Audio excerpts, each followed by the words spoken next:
कलमनुरी शहर में स्थित कृषि उत्पन्न बाजार समिति के करीब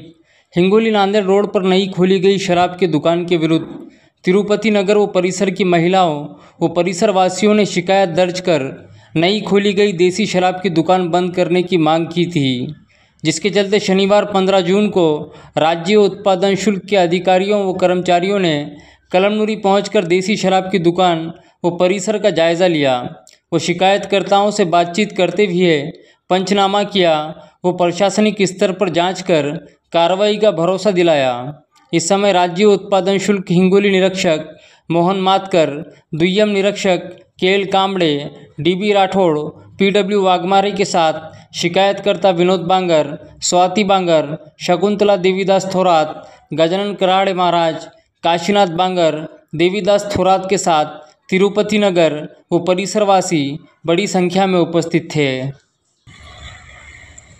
तिरुपती नगर येथील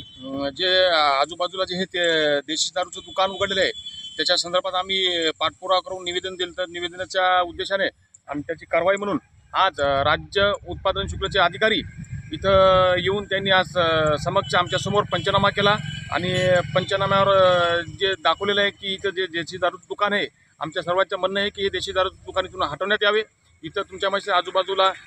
3 ते 4 शाळा आहेत, त्याच्यानंतर कॉलेज आहे, धर्मस्थळ आहेत। याच्या अगोदर आम्ही तहसीलदार मॅडमला सुद्धा याच्या संदर्भात निवेदन दिलेलं आहे आणि आज रोजी पंचनामा झालेला आहे। आणि याच्यानंतर सुद्धा आज आमच्या तिरुपती नगरवासियाची एवढी तयारी आहे की जोपर्यंत हे तिरुपती नगरमधलं हे जे परिसरात जे देशी दारूचं दुकान उघडलेलं आहे हे जे जोपर्यंत इथून हटत नाही तोपर्यंत आम्ही हे आंदोलन मागे घेणार नाही। येणाऱ्या काही काळात आता आम्ही तहसील कार्यालयावर भव्य असा आहे महिलासहित आणि शाळेतल्या विद्यार्थ्यांसहित आम्ही मोर्चा काढणार आहोत।